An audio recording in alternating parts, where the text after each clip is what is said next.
नमस्कार दोस्तों, स्वागत है आपका हमारे YouTube चैनल पर। फिर से उपस्थित है एक नई कहानी के साथ। एक दिन की बात है, एक राजा जंगल में शिकार खेलने गया।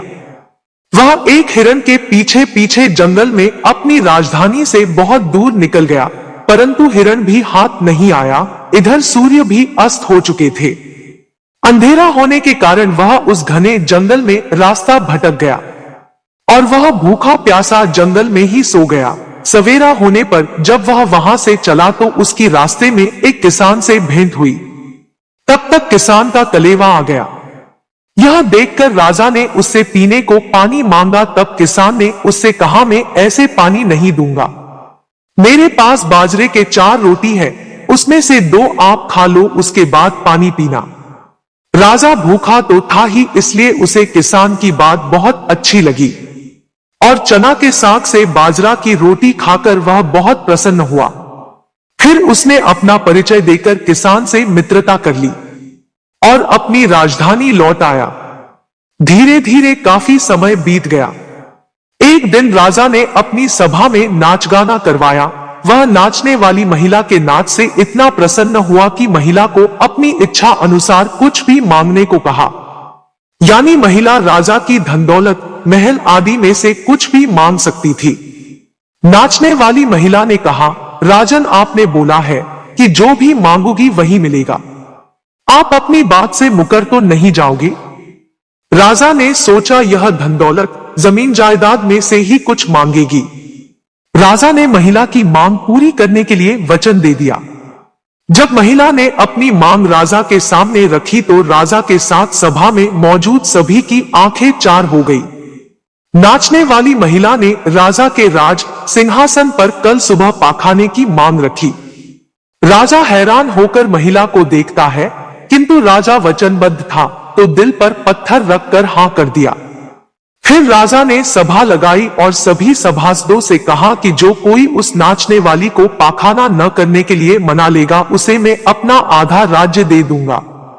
अब राज्य के लालच से सभी ने नाचने वाली को मनाने की कोशिश की, परंतु वह अपनी बात पर अडिग थी, क्योंकि वह राजा को नीचा दिखाना चाहती थी। तब राजा को अपने किसान मित्र की याद आई। उसने अंतिम प्रयास में किसान को बुलाने का निर्णय लिया। राजा ने किसान को बुलाने के लिए किसी नौकर को न भेजकर अपने मंत्री को भेजा। मंत्री जब किसान के घर पहुंचा तो उसने देखा कि किसान फटे चिथड़े कपड़ों में हल जोतकर आ रहा है।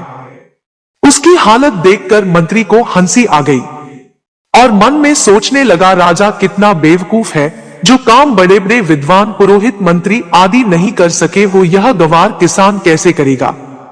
फिर राजा की आज्ञा का विचार करके उसने किसान को सारी बात बताई। किसान राजा की विपत्ति जानकर बिना विलंब के लाठी पर तेल लगाकर चल दिया।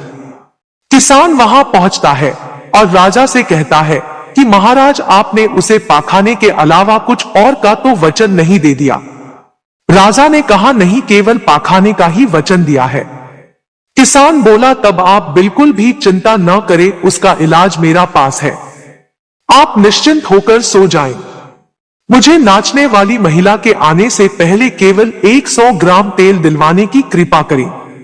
राजा किसान की बात से चकित तो था, परंतु इस समस्या का कोई हल भी नहीं था, इसलिए उसकी बात माननी पड़ी। उसने किसान को तेल देने का आदेश दिया।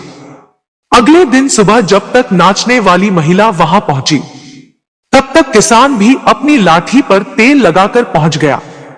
नाचने वाली महिला सिंहासन की ओर बढ़ ही रही थी, तभी किसान ने उसे रोकते हुए कहा कि राजा से तूने केवल राज सिंहासन पर पाखाने का वचन लिया है, किंतु हंगते वक्त अगर तेरी पेशाब की एक भी बूंद राज सिंहासन पर गिरी तो तेरी मार मार के लाठी हड्डी पसलियां एक कर दूंगा। अपनी तेल लगी लाठी की ओर इशारा करते हुए बोला। यह बात सुनते ही महिला की आंखें चार हो गई और वह भयभीत होकर राजा से क्षमा मांगने लगी, परंतु उसका अपराध अक्षम्य था, इसलिए राजा ने उसे देश निकाला की सजा सुनाई और अपने किसान मित्र को आधा राज्य लेने को कहा। तभी किसान ने कहा, महाराज, मित्रता के बीच लेना देना कहां से आ गया? वह मित्र ही क्या जो विपत्ति में मित्र से सौदा करे।